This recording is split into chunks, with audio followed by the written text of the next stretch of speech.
खिलता, कभी रुकता, कभी उसे सूंघने की कोशिश करता, जैसे कोई भोला भाला पप्पी पहली बार बर्फ देख रहा हो। उसके लिए ये नजारा मजेदार भी था और थोड़ा ठंडा भी। बिना किसी तमीज के वो बर्फ में अजीब से कदमों से चलता गया। आसमान से गिरती बर्फ की फुहारों को देखकर इतना एक्साइटेड हो गया, बकरी ने सिर हिलाया जैसे कह रही हो नया है बेचारा। उसी बीच मौका देखकर उसने डीलर के हाथ से रस्सी छुड़ा दी और भाग निकला, लेकिन ज्यादा देर आजादी नहीं मिली। जल्द ही पकड़ा गया और बाकी कुत्तों के बीच छोड़ दिया गया, जहाँ लोग अपनी पसंद का जानवर चुन रहे थे। अजनबी माहौल में वो कुछ गुमसुम सा हो गया, लेकिन उसकी मजबूत कद काठी ने एक लड़के का ध्यान खींचा। नाम था अर्जुन। अर्जुन उसे अपने घर ले आया और इस तरह शेरा को मिला उसका दूसरा मालिक। घर में अर्जुन की माँ को ये नया मेहमान पसंद नहीं आया। वो चाहती थी 2 अच्छे स्लेज डॉग्स, लेकिन शेरा की कीमत ही 2 कुत्तों से ज्यादा थी। उन्हें क्या पता था कि यही शेरा जल्द ही उनकी जान बचाने वाला है। शेरा इस वक्त काफी अकड़ में था, लेकिन जैसा अकड़ में था अगली ही पल वैसी ही फजीहत भी होने वाली थी। अर्जुन ने उसे कॉलर पहनाया, अब वो फैमिली का हिस्सा था। फिर उसने बाकी डॉग्स के साथ प्लान बताया। हाँ, सब समझ गए, बस शेरा ही था जो अपनी ही दुनिया में मस्त था। जल्द ही पूरी टीम तैयार थी। वो वुल्फ ब्रिगेड चल पड़ी। अर्जुन के एक इशारे पर सबने दौड़ना शुरू कर दिया। शेरा अभी भी कंफ्यूज था, ये हो क्या रहा है। बर्फीले ट्रैक पर उसे समझ ही नहीं आया कि करना क्या है। पीछे से स्लेज ने उसे ठेल दिया और वो 2 पैरों पर दौड़ता गया। रफ्तार बढ़ी तो गिर पड़ा। बाकी डॉग्स ने भी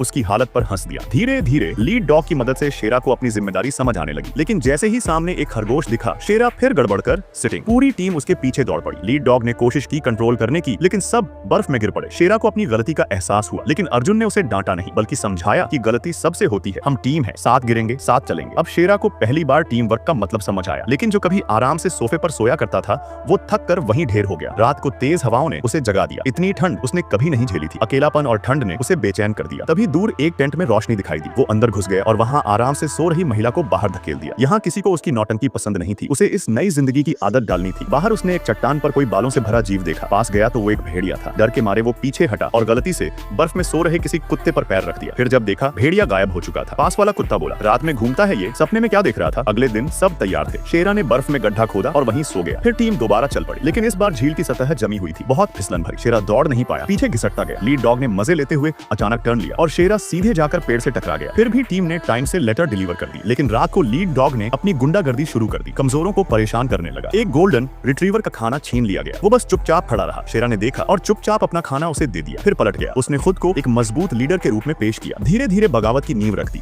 आगे के दिनों में उन्होंने पहाड़ों को पार किया, नदियां लांघी, हर दिन एक नई